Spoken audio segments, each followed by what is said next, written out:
দিন আগে সজল ঘোষ এসেছিল এটি দলীয় কর্মসূচি, তখন নির্বাচনের দিনক্ষণ ঘোষণা হয়নি। তখনও সজল ঘোষের সভায় হামলা চালানোর অভিযোগ ওঠে তৃণমূলের মহিলা কর্মীদের বিরুদ্ধে এবং দুপক্ষের মধ্যে রীতিমতো সংঘর্ষের চেহারা নেয়।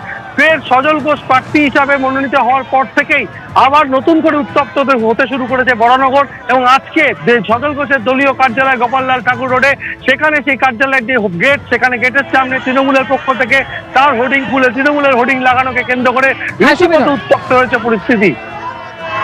অবশ্যই নজর রয়েছে আমাদের পরিস্থিতির দিকে। ধন্যবাদ সুবেদন তোমাকে।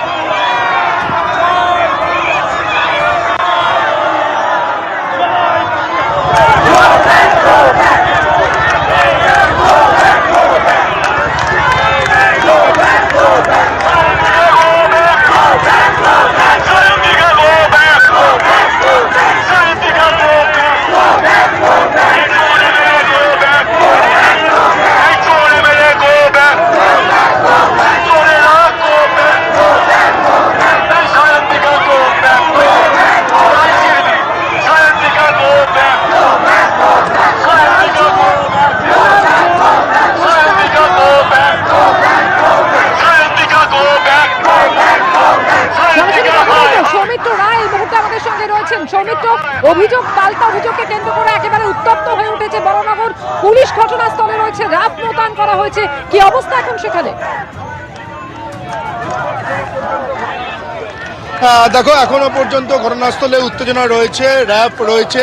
যেটা অভিযোগ পাল্টা অভিযোগ, বিজেপির তরফে যেটা অভিযোগ করা হচ্ছে যে তাদের ব্যানার লাগানো হয়েছিল এবং তাদের পার্টি অফিসের সামনে, এলাকাটা হচ্ছে বরানগর টবিন রোড, গোপাললাল ঠাকুর রোড। সেই তাদের যে পার্টি অফিসে ঢোকার রাস্তা, সেই পার্টি অফিসে ঢোকার রাস্তা তাদের ব্যানার লাগানো হয়েছিল। বিজেপির কর্মী সমর্থকরা যেটা অভিযোগ করছেন যে তাদের যে ব্যানারটা, সেই ব্যানারটা খুলে নিয়ে তৃণমূলের ব্যানার সেখানে লাগিয়ে দেওয়া হয় এবং তারপরেই বিজেপি কর্মী সমর্থকরা ক্ষোভে ফেটে পড়েন এবং সেই তৃণমূলের যে ব্যানার, সেই তৃণমূলের ব্যানার তারা খুলে ফেলে তারা তাদের নিজেদের ব্যানার লাগিয়ে দেন এবং তারপরেই এই ঘটনাটা উত্তপ্ত পরিস্থিতি উত্তপ্ত হয় এবং দুদলের কর্মী সমর্থকদের মধ্যে একটা উত্তেজনা তৈরি হয়। এই মুহূর্তে বিশাল পুলিশ বাহিনী ঘটনাস্থলে রয়েছে এবং বিজেপি কর্মী সমর্থকদের ভিড় তুমি দেখতে পাচ্ছ। বিজেপি কর্মী সমর্থকরা প্রচুর পরিমাণে এখানে তারা রয়েছেন। ফলে এখনো পর্যন্ত যে ঘটনা, সেই ঘটনা যথেষ্ট উত্তপ্ত রয়েছে। আমরা একজনের সাথে কথা বলার চেষ্টা করব।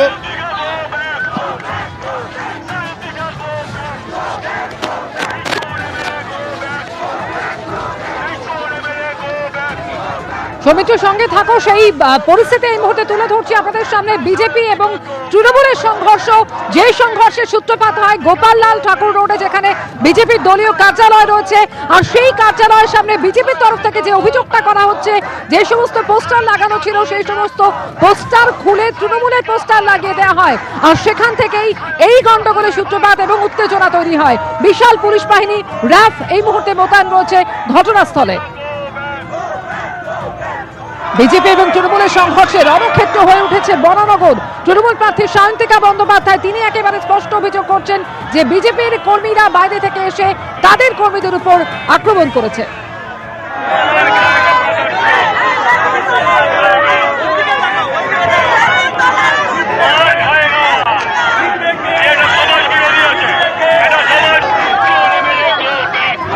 এই মুহূর্তে ঠিক কি পরিস্থিতি সরাসরি জানবো। সৌমিত্র রায় আমাদের সঙ্গে রয়েছেন।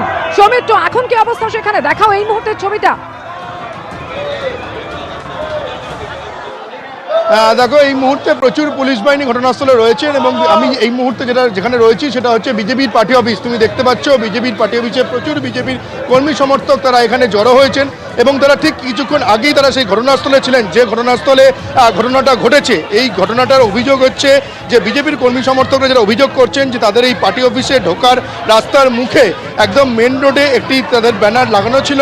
সেই ব্যানার খুলে ফেলে সেই ব্যানারকে সরিয়ে দিয়ে তৃণমূল তাদের দলের একটি ব্যানার সেই তাদের গেটের মুখে লাগান এবং তারপরেই বিজেপি কর্মী সমর্থকরা ক্ষোভে ফেটে পড়েন এবং তারা পুলিশে খবর দেন এবং তৃণমূলের যারা কর্মী সমর্থকরা তারা ব্যানার লাগাতে আসেন তাই ফলে দুদলের সমর্থকদের মধ্যে এই ব্যানার লাগানোকে কেন্দ্র করে একটা উত্তেজনা তৈরি হয় এবং এই মুহূর্তে তুমি দেখতে পাচ্ছ পুলিশ ঘটনাস্থলে প্রচুর পরিমাণে পুলিশ আছে এবং পুলিশ এসে সেই যে ব্যানার সেই ব্যানার তারা খুলে দেন, খুলে দিয়ে এই মুহূর্তে কোনো দলেরই ব্যানার সেখানে নেই এবং এই ঘটনাকে সামাল দিতে এখন এলাকায় প্রচুর পুলিশ বাহিনী মোতায়েন রয়েছে এবং র্যাবও রয়েছে এবং বিজেপি কর্মী সমর্থকরা এখন ঘটনাস্থল থেকে তারা তাদের যে অদূরেই তাদের যে বিজেপি পার্টি অফিস সেই বিজেপি পার্টি অফিসে তারা এসছেন এবং এই যে বিজেপি পার্টি অফিস ঘটনাটি ঘটেছে বরানগর টপিন রোডের গোপাললাল ঠাকুর রোডে এবং এখানে এই যে বিজেপি পার্টি অফিস এই পার্টি অফিসে এর আগেও ঝামেলা হয়েছে বলে বিজেপি কর্মী সমর্থকরা তারা দাবি করছেন এবং আবারও